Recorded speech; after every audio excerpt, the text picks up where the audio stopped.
DHS doctor KG Reeni സ്ഥലം മാറ്റം റദ്ദാക്കിയ ട്രിബ്യൂണൽ വിധിക്കെതിരായ സർക്കാർ അപ്പീലിൽ ഹൈക്കോടതി വിധി ഇന്നാണ്.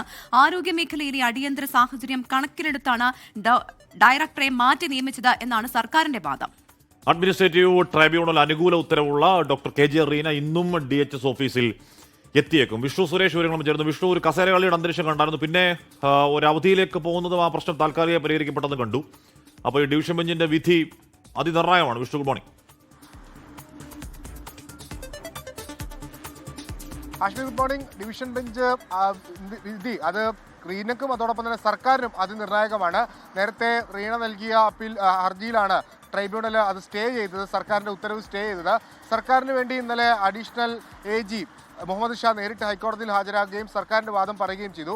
സർക്കാർ മുന്നോട്ട് വെക്കുന്ന പ്രധാനപ്പെട്ട കാര്യം ഈ ട്രാൻസ്ഫർ അല്ലെങ്കിൽ സ്ഥാനമാറ്റത്തിൽ ഒരു തരത്തിലുള്ള ചട്ടങ്ങളും പാലിക്കാതെ ഇരുന്നിട്ടില്ല. കൃത്യമായ ചട്ടങ്ങൾ പാലിച്ചാണ് നടപടി സ്വീകരിച്ചത്. ഒരു അടിയന്തര സാഹചര്യം നിലനിൽക്കുന്നുണ്ട്. പ്രത്യേകിച്ച് ഈ പകർച്ചവ്യാധികൾ വ്യാപിക്കുന്നു. ആ ഒരു സാഹചര്യത്തിലാണ് എറണാകുളത്തെ റീജിയണൽ ലബോറട്ടറിയുടെ ചാർജിലേക്ക് റീനയെ എത്തിക്കുന്നത്. അവരുടെ വീട് തൃശ്ശൂരാണ്. അപ്പോൾ തൊട്ടടുത്താണ് എറണാകുളം. അപ്പോൾ ആ സാങ്കേതികത്വം അല്ലെങ്കിൽ അത്തരം പ്രശ്നങ്ങൾ പോലും പറയാനാകില്ല. അതുകൊണ്ട് അതോടൊപ്പം തന്നെ ഒരു പ്രധാനപ്പെട്ട കാര്യമുള്ളത് DHS ഡയറക്ടറായ അവരുടെ കാലാവധി അവസാനിച്ചു, വീണ്ടും നീട്ടി നൽകുന്ന സാഹചര്യം ഉണ്ടായിട്ടില്ല തുടങ്ങിയ വാദങ്ങളൊക്കെയാണ്, സാങ്കേതികമായ വാദങ്ങളൊക്കെയാണ് സർക്കാർ മുന്നോട്ട് വെച്ചത്.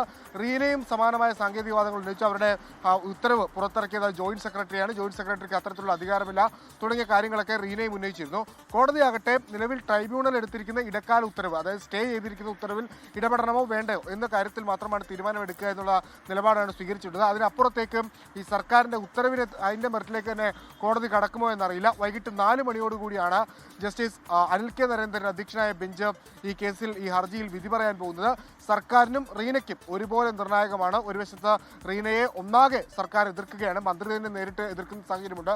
അപ്പോൾ തിരിച്ചടി നേരിട്ട് കഴിഞ്ഞാൽ സർക്കാരിന് അത് വലിയ ക്ഷീണമാകും. എങ്ങനെയായിരിക്കും വിധി വരിക എന്നുള്ളത് ഏറെ ശ്രദ്ധേയമായ കാര്യമാണ്. വൈകിട്ട് 4 മണിക്കാണ് ഹൈക്കോടതി ഡിവിഷൻ ബെഞ്ച് ഇതിൽ വിധി പറയുക. നിർണായക വിധിയാണ്, പ്രത്യേകിച്ച് സർക്കാരിനെ സംബന്ധിച്ചും ഒപ്പം തന്നെ KG റീനയെ സംബന്ധിച്ചും. എന്തായാലും അഡ്മിനിസ്ട്രേറ്റീവ് ട്രിബ്യൂണൽ ഉത്തരവ് സമ്പാദിച്ച് ജോലിക്ക് എത്തിയിട്ടുണ്ടെങ്കിലും ഒന്നും നടക്കുന്നില്ല എന്നുള്ളത് നടക്കൂലല്ലോ. അപ്പോൾ അങ്ങനെ പ്രശ്നം അവിടെ ഉണ്ടെന്ന് പറഞ്ഞാൽ റീനയെ സംബന്ധിച്ചും സർക്കാരിനെ സംബന്ധിച്ചും മാത്രമല്ല, പകർച്ചവ്യാധി പിടികിട്ടാത്ത പടർച്ചയുടെ സമയത്ത് ആരോഗ്യ കേരളത്തെ സംബന്ധിച്ചും ആ വിധി നിർണയമാണ്. കാരണം DHS എന്ന് പറഞ്ഞ പ്രധാന പദവിയാണ്, ഈ പറയുന്ന കോർഡിനേഷനൊക്കെ അനിവാര്യം നടക്കേണ്ട പദവിയാണ്. അപ്പോൾ അക്കാര്യത്തിൽ കൺഫ്യൂഷൻ ഈ സമയം നമുക്ക് അഫോർഡബിൾ അല്ല. അതുകൊണ്ടാണ്